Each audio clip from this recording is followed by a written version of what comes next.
gwe mujjuzo gw'abalwadde ababoyanira mu nkuubo z'eddwaliro nga balindira okufuna obujjanjabi.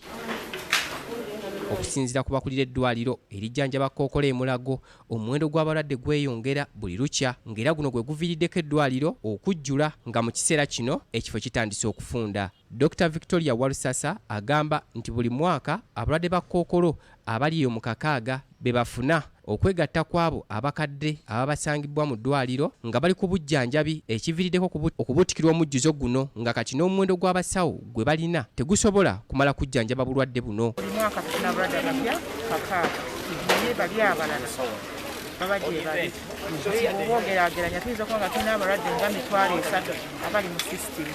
Wabula okusinziira ku Dr. Moses Mutumba ng'ono yakulira abasawo abakugu mu kujjanjaba Kookolo mu ddwaliro lya Kookolo e Mulago agamba nti buli lunaku bakola ku balwadde abali mu 200 nga bano be bayisibwa mu kyuma ekikalirira Kookolo. Tujjanjaba omugatte ffe nga department eno yokka emu ku department za Cancer Institute tujjanjaba abantu 200 buli lunaku. Dr. Moses Mutumba agamba nti mu kaseera kano balina obwetaavu bw'ebyuma ebirala okubayambako okutuusa obujjanjabi ku bantu olw'obungi bwabwe kubanga kati ekyuma ekiriwo kiri mu kuddaabirizibwa nga kino kiteeka obulamu bw'abantu bangi mu matigga era omuwendo gw'abafa gwolekedde okweyongera. Bw'abadde aggulawo ekifo abalwadde ba Kookolo we banaawummuliranga nga balindirira okubakolako nga kino kizimbiddwa aba bbanka ya DFCU, Minisita omubeezi ow'obujjanjabi obusokerwako Christine Muhanga agumizza bannayuganda nti gavumenti olutalo ku Kookolo erukwasizza maanyi era abasabye obutaggwaamu ssuubi. Waliwo abavudde Tanzania mu abalwadde bonna bazze wano trainingira wano Uganda kubanga bamanyi nti tulina badoctors abalungi abajja kubayigiriza nabo badde ewaabwe bakole bye basanze wano ebitreatinga kansa.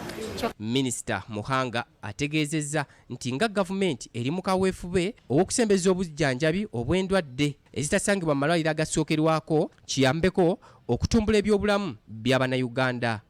Tugendere ddala ku magombolo na health center tuteekeko omuntu owa public health ajja kukulira abantu okubeera awayonjo, okulya bulungi, okukolako exercise baleme kufuna endwadde. Omukungu Mafias Katamba ngono essenkulu wa bbanka ya DFCU ategeezezza nti ekyabawaliriza okuzimba ekifo abantu bano webatuukira kwe kuyamba abantu ababadde basanga akaseera akazibu nga balindirira okufuna obujjanjabi. Okwongera okulongoosa mu mbeera abeeramu bazze wano weewaawo tetusobola kukola byonna.